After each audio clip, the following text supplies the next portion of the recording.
Okay.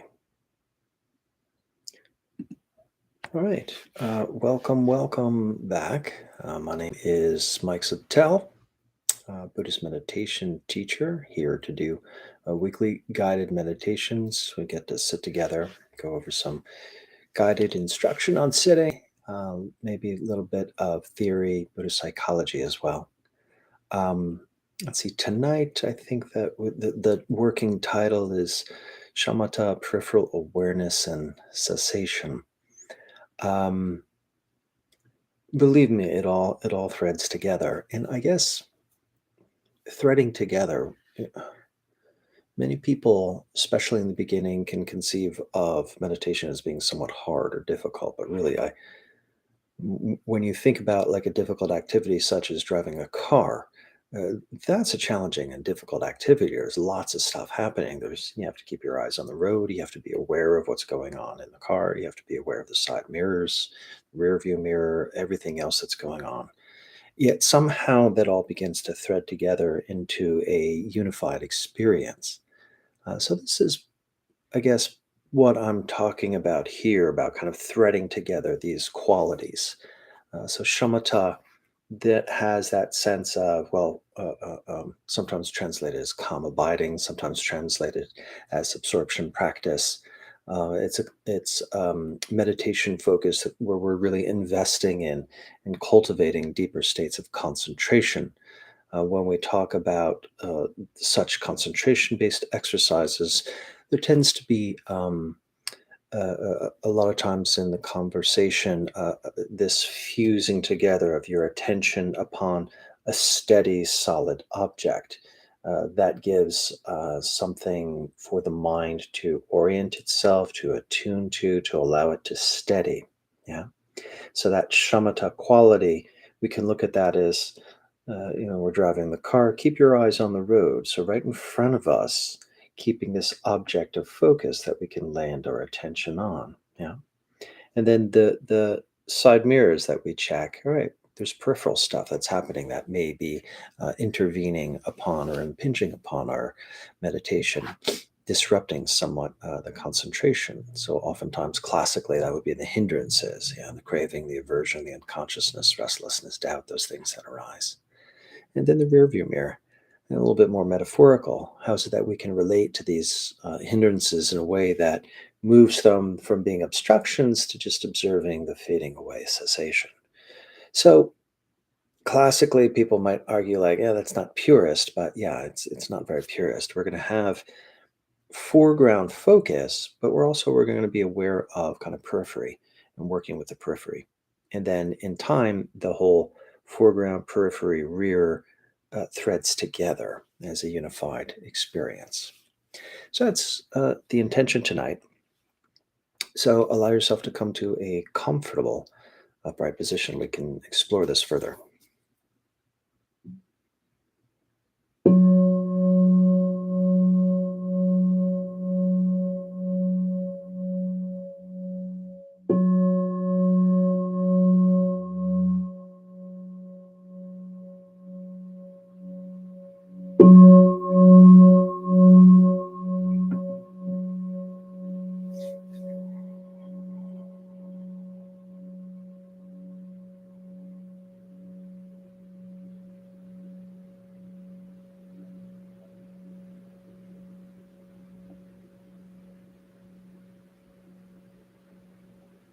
Straightening up, settling in. We want to have an upright posture. Your idea of the vertebrae stacked like coins, allowing the shoulders to drop back, opening up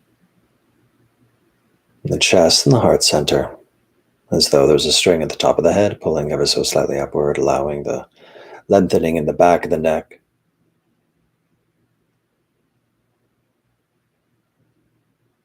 And just noticing the body coming to stillness.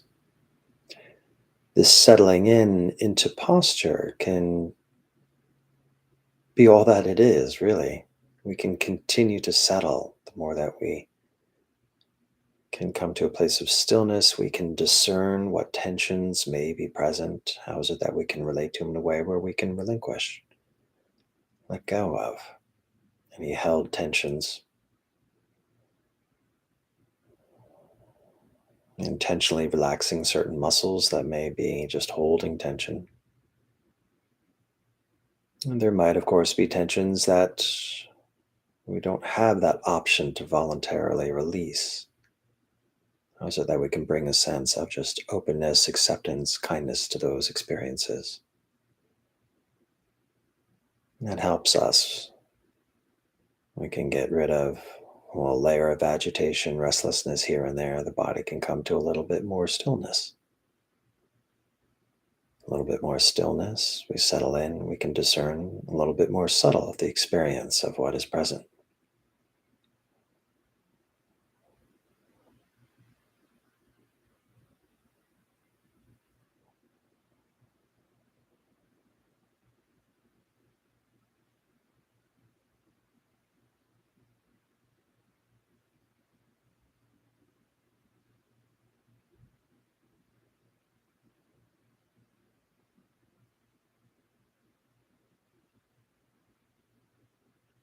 And we can come to connect with breath.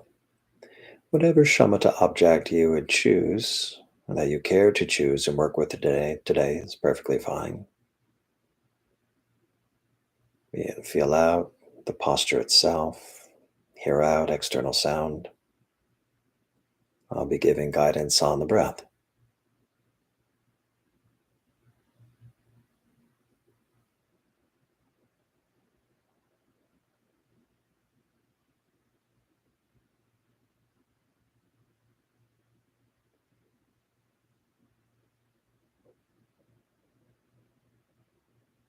So I'm bringing your attention to the breath, be it at the nose, the throat, the lungs, the belly, whichever feels appropriate today. And leaning into maintaining attunement to the full body of breath. Be that the in breath, the top of the in breath, the out breath, the base of the out breath.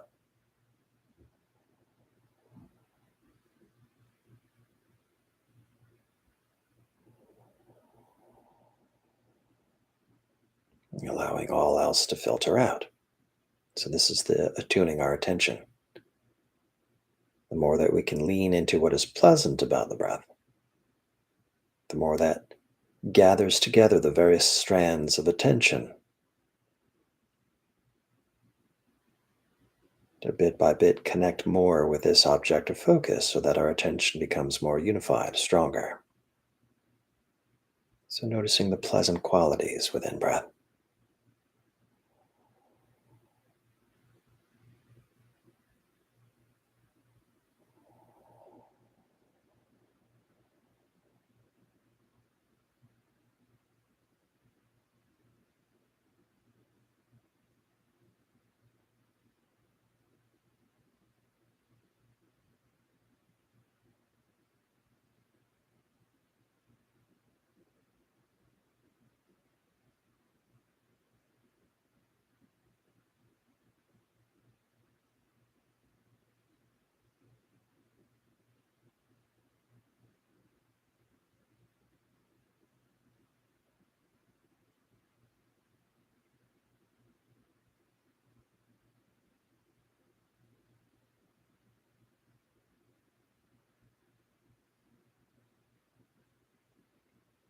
Taking a few rounds to attune primarily to the in breath.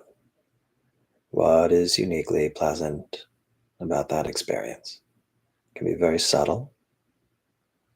That's okay. It's like listening to a quiet conversation in a crowded room, attuning to the pleasant quality of the in breath.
Good. I'm paying particular attention to that top of the in breath, that gentle pause that occurs when we are done breathing in, naturally reveals itself, that little momentary pause before we exhale again. We're not intentionally manipulating our breath. That pause naturally occurs. Be present for it. And what pleasant experience awaits you there?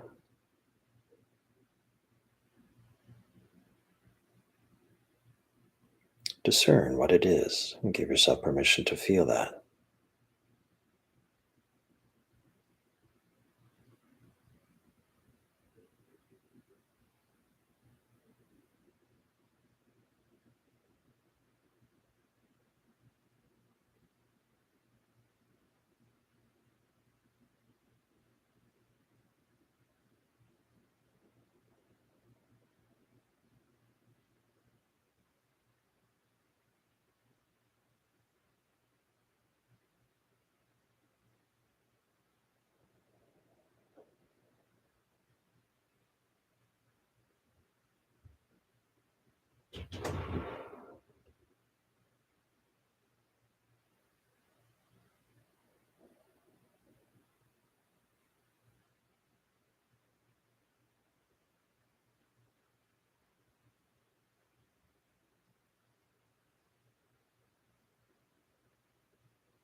Good.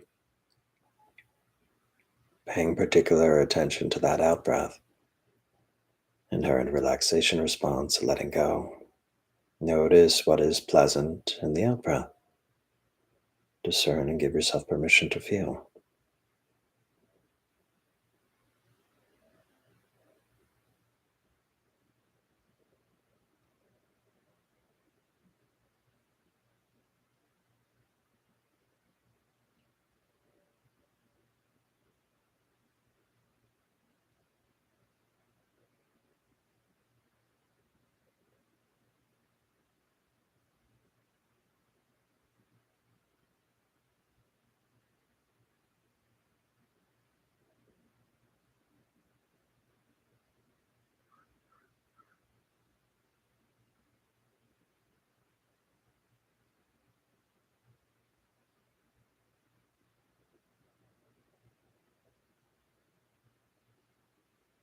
It's kind of like the analogy of the tea permeating into water, or water soaking into sand. And these pleasant qualities that, albeit subtle as they are, permeate through the body,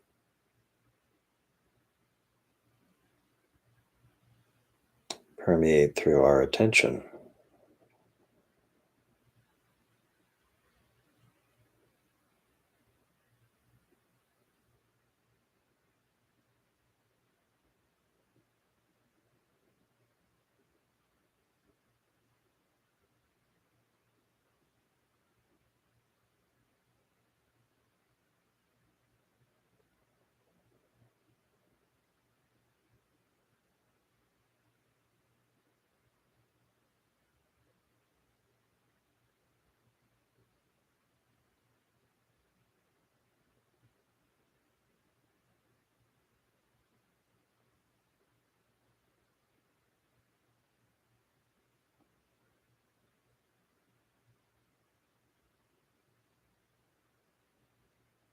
And attuning to that base of the out breath. Again, another pause that naturally occurs, appreciating what pleasant qualities abide here.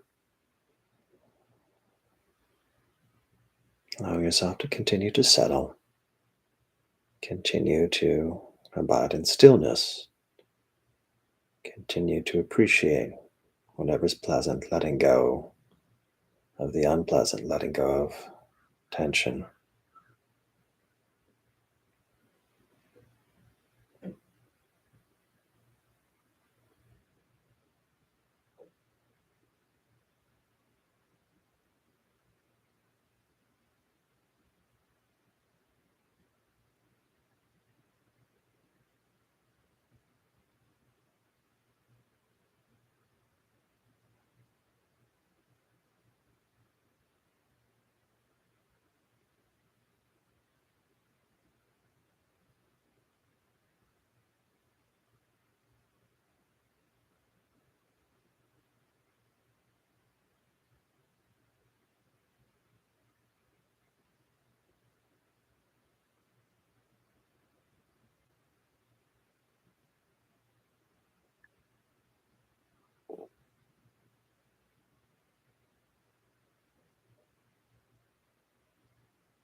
And it's this appreciation, this discernment of the pleasant and the appreciation that helps to draw this attention in, bring this concentration flavor up, being present with this full body of breath. That is to say, every point of the cycle of breath. We're being present with the full body of breath, as in being aware of how the breath influences the experience of the body. The pressure and pressure, feel out quality of the body.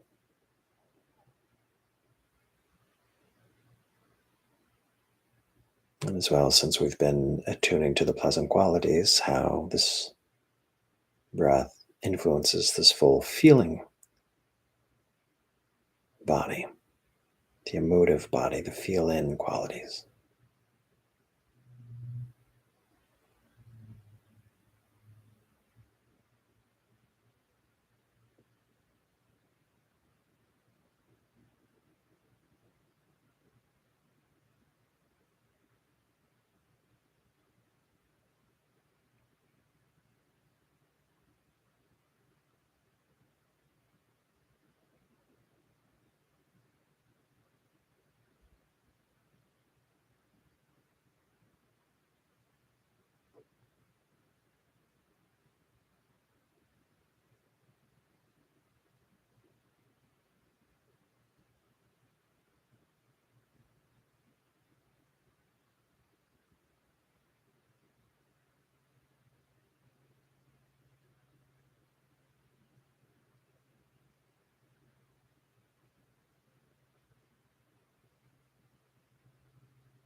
Okay, good.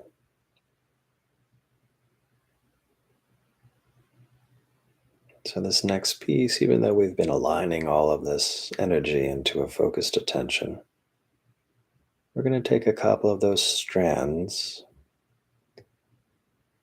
and move to a peripheral attention. Again, this analogy of the car, keeping our eyes on the road, what's in front of us, in this case, the breath. And from time to time, checking in the side mirrors.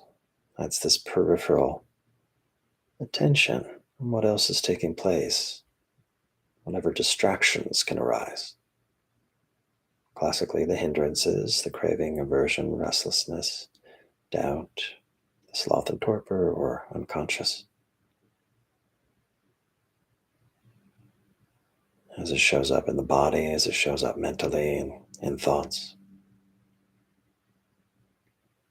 Primarily being aware of the breath, but checking in the peripheral attention. Any qualities of activation in the seeing aspect of mind, the hearing aspect of mind, or in the feeling form of the body.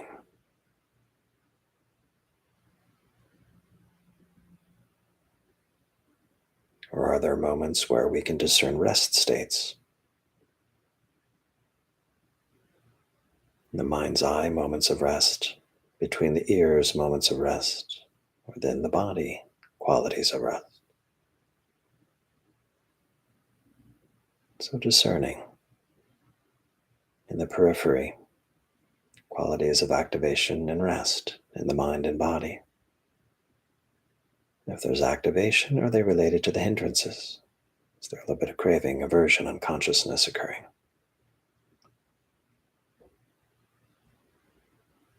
Try to discern what is present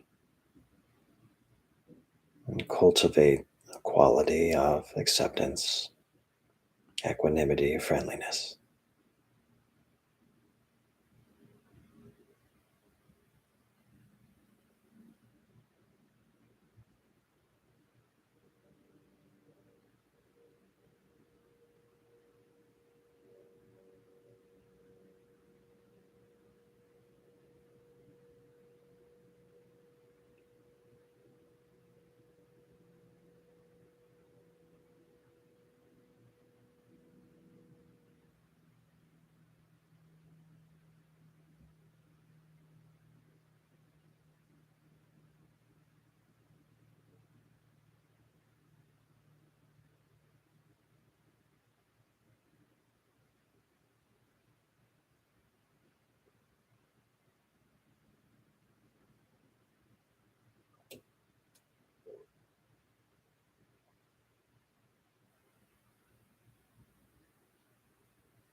Sometimes by having a little bit of heightened discernment of this periphery, you can move some of the active qualities towards rest. Maybe noticing the thoughts tends to just quiet them down a bit. And just like when we were opening up with our posture, this continued awareness of the body may quiet it down a bit, calming the bodily formations, calming the mental formations.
So again, primarily eyes on the road breath and checking the side mirrors,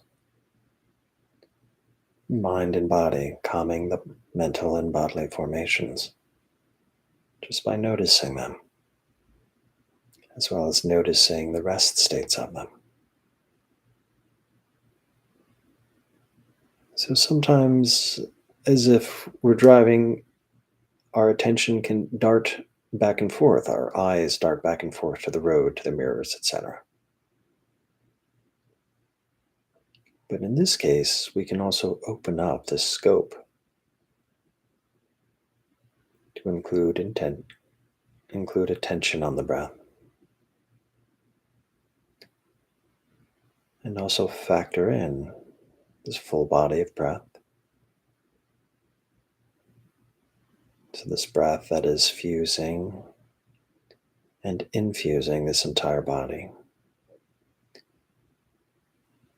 And also the attention. Where is this attention originating in the mind? So that can become a bit more of a unified experience. Attention arises in the mind. It rests on the breath as we experience it in the entirety of the body. It can become a unified experience. And from time to time, the hindrances arise, and there's activation in body and mind that disrupts those circuits. And that's totally normal. But the more that we can continue to assert our attention in this way, and deliberately forge it in this fashion, it can adapt to the vitaka vichara, the momentary and sustained application of attention in this particular venue.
Okay.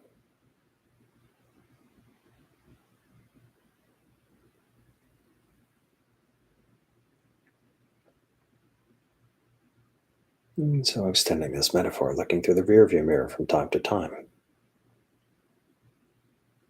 That is to say, noticing the fading away. When we look at the rearview mirror when driving, we see the objects fade off into the distance and cease.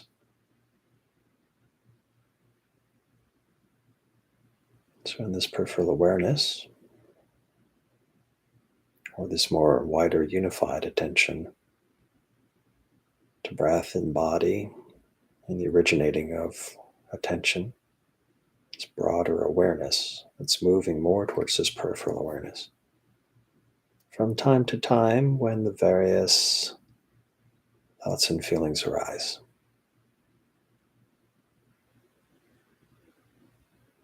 can we notice them as they begin to fade away? The sensation arises in the body, a thought arises in the mind, an image, an internal talk. Eventually, that energy runs out and becomes more subtle. The impermanence begins to reveal itself. It becomes softer and fades until it ceases.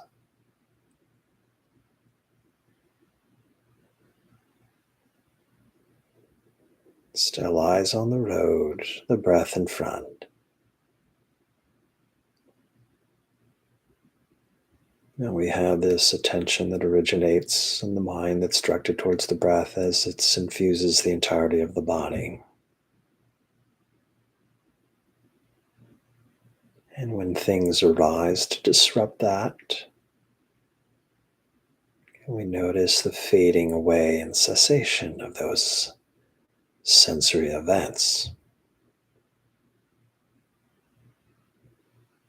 If you'd like, you could even use a labeling set of fading and gone when appropriate.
And it's noticing the fading away, and cessation also again relates to what we're doing in the beginning when checking into our posture. As I was saying, we can just endlessly be within checking in, settling in a posture.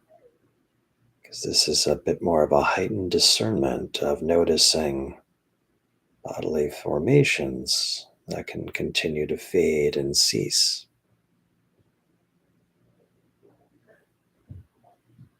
And similarly with the mind, there's this discernment quality, noticing what arises that is active, and infusing that with kindness, infusing that with an acceptance, an equanimity. It allows us to relinquish, continuing to let go, as the active turns into fading away in cessation. We continue to abide in this way.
Okay. So we're looking at this attention that arises in the mind that's directed towards the breath and the body. And looking at the peripheral activity, noticing the fading away and cessation. Let's open this up a bit more. So this attention again fused on breath. And also being deliberately aware of this peripheral awareness.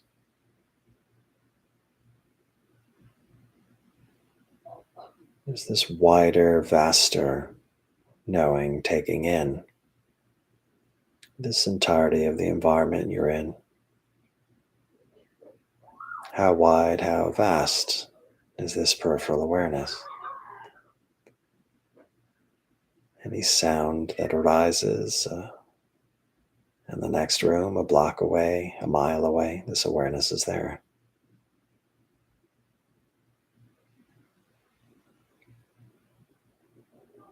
Anything that arises within that, awareness is there, including this bodily form, the mental activity, and the breath. Abiding in this open, spacious awareness.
So sometimes in this peripheral awareness, it can be a little bit more expansive, this expansive discernment of spaciousness. And sometimes it can become a little bit more contractive, back into this form, back into this awareness or attention as it's originating within this mind body experience. And because we've been entraining ourselves with the breath, sometimes it contracts back into the narrow focus on breath. So it can be expansive, contractive.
Expansive spaciousness, contractive spaciousness. The breath and the body and the mind arise and pass within this.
As always, just the underlying themes of discernment. Can you be a little bit more clear about what your experience is? Be a little bit more clear about what's taking place.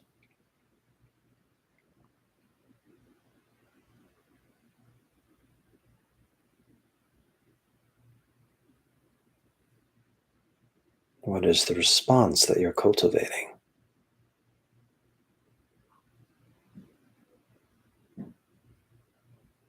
Maybe a little bit more appreciation for the pleasant, a little bit more compassion for the unpleasant,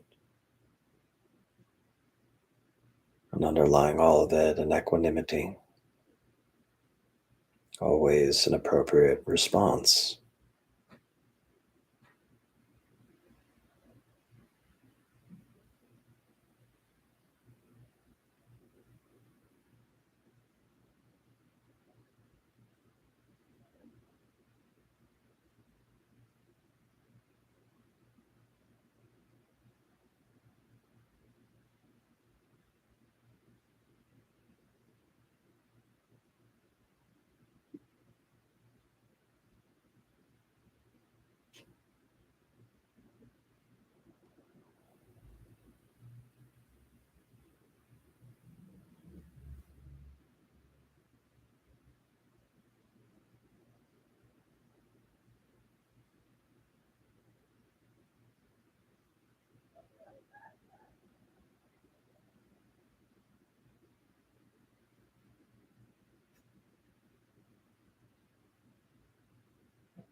And of course, the relinquishing what can be let go of. The theme of fading away, cessation, is always appropriate.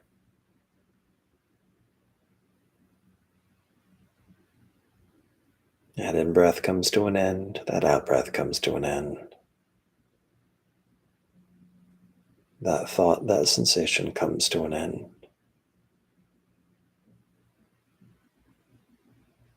Yet what remains in the wake of these sensory experiences passing?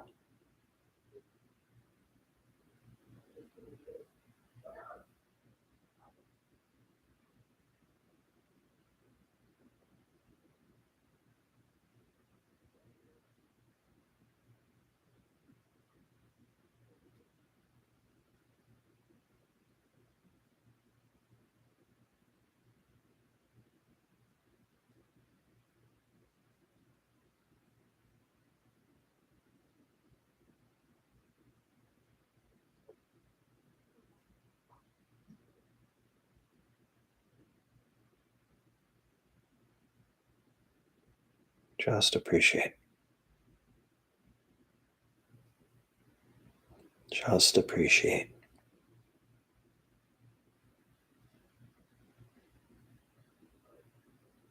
Accept, allow, and appreciate.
Just taking a moment to take a snapshot.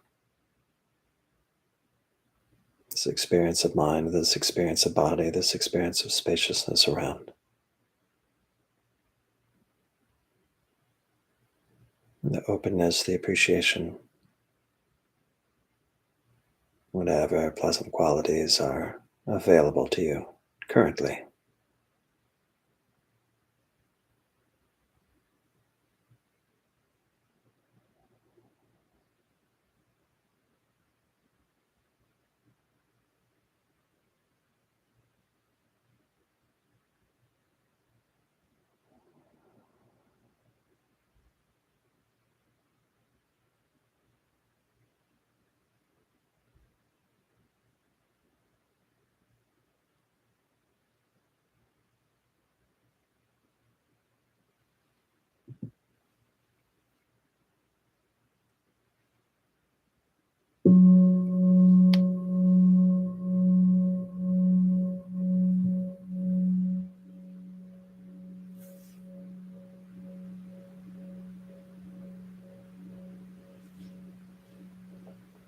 Okay, at ease.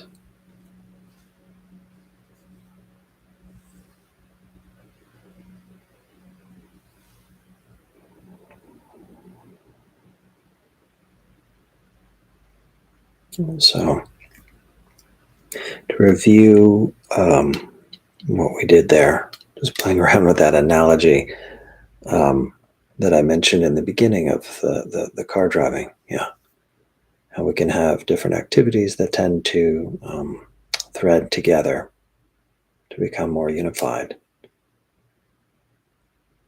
We started off with a simple contact with breath as our shamatha object, the object of that is steady, pleasant. So in this case, the breath. Attempting to cultivate qualities of shamatha, the calm, abiding. In the commentaries on the Anapanasati Sutta, they talk about this focus on breath, one of um, the conditions that it's meant to create is allowing this vessel of the body to become a calm and safe abiding, and as well a mind that is less frenetic, so that eventually when we do turn our attention towards it, it's less cluttered and it's more easy to discern what is taking place there. So we spend some time cultivating this, taking the different strands of attention and aligning it onto that breath. And there's something about the right effort component. Yeah. So when they talk about the path factor of right effort, that talks about it's a bit of a four-way grid. You know what to do with the unwholesome, what to do with the wholesome. If any unwholesome qualities have not arisen, they're not present for you. Don't go looking for it.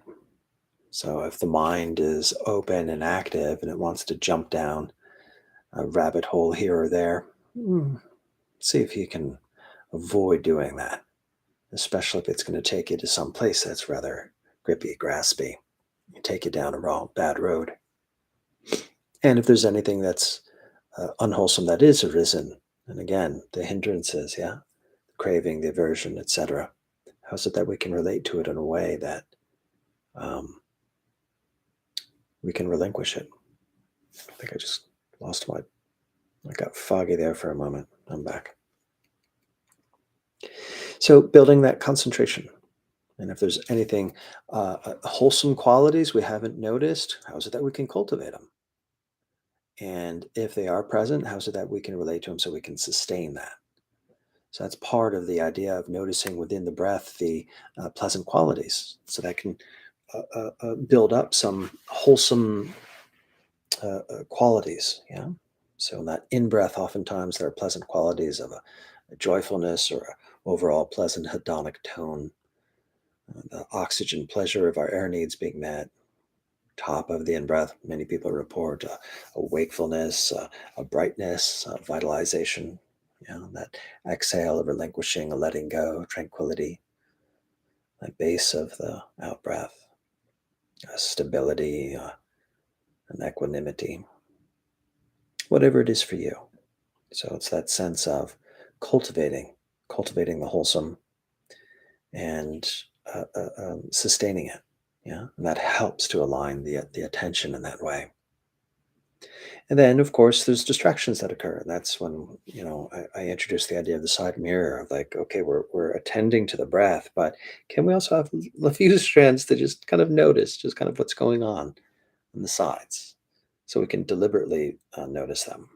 Yeah. So that's kind of the moving from the, um, narrow focus to opening it up a little bit more. And of course, we're noticing, sometimes it's active and sometimes it's restful. I really appreciate the rest focus because a lot of times rest is available, but our attention is inclined to notice what's active, the new thoughts and sensations on the scene. But usually, when there's some active over here, there's some rest in the background that we're just not aware of because it's quieter. So, if we can deliberately ask ourselves to discern where rest is taking place in the mind or body, chances are we can find it somewhere. And of course, the more that we can attune to it and notice it, it creates the conditions for it to arise again. So that side mirror awareness that helps to, calm the formations in the Anapanasati practice. They talk about the calming of the bodily formations, the calming of the mental formations, and of course the rear mirror. So as we're driving, we're looking at things just kind of fade away and reduce within the background there. Um, the fading away in cessation. At any given moment, something arises, comes into being, flourishes, and passes away towards non-being. So when we're noticing, especially and particularly hindrances, various sensations that seem to be um, obstructive or distracting or grippy, or we tend to fixate on them. If we can have a heightened discernment of them and just allow them to do their dance, eventually there's this that that second side of that slide there, yeah, climbing up the steps of the slide and then just eventually letting it go. That image can become a little bit more faded, that internal talk can become a little quieter, less interesting. That sensation in the body becomes less intense, more diffuse. Attuning ourselves to the patterns and expression of fading, um, and eventually cessation. And at a certain point, there was a prompt, what remains in the wake of that passing, of that sensory event. If I'm noticing something as it's doing its thing and then it's suddenly gone. It's like this echo back to kind of this what remains of this awareness, this attention that's bright, crisp, clean, clear. But we're also oriented towards kind of this fading and non-being. This particular moment of emptiness, and of course, this particular moment in that fading away cessation. There's that anatta piece. So within that whole backside there's the dukkha anicca anatta. There's the displeasure, discontent, the impermanence thereof, and the not self, the non-identification with it. So it's the opposite of like, hey, there's lots of thoughts and I'm gripping and fixated on it. It's more about, oh, that fixation is receding. That experience is not me. I'm not identified with it anymore. And it goes. And whatever ego propping up fantasy or narrative that was around it also ceases. Yeah. And there's that petite ego death that can follow that. That's something that can develop on its own. And yeah, so from time to time, as we're driving, and there's this seamless experience. From also within this, there's the keeping the eyes on the road, the breath in front, just noticing the active and rest in the side, and kind of the fading away. Yeah, that can become a unified experience, so to speak. At a certain point, I was talking about, or came back to this idea of, awareness originating and attending to the breath in the body and having this kind of mind body unification in that way. And then, of course, how that moves out into the peripheral awareness too. That can move us to potentially creating the conditions for this vaster, spacious awareness with a thinning out of the personal egoic identity as well. Um, but either way, within those explorations, it tends to create the conditions for letting go of stress, letting go of whatever it is that we're fixated on. So if we can just appreciate, I believe the follow up, the ending instructions, I was talking about allowing and appreciating. Yeah, so whatever needs to happen, allow it.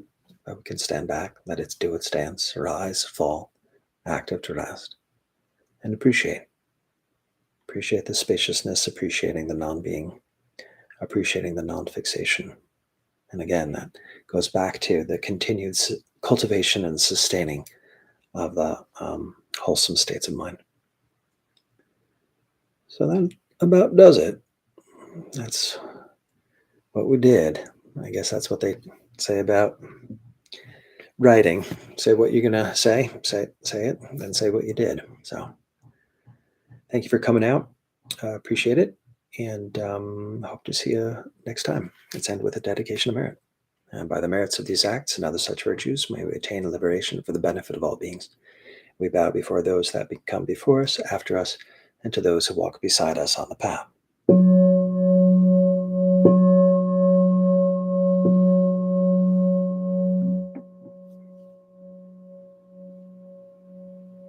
All right. Hope to see you next week. Take care.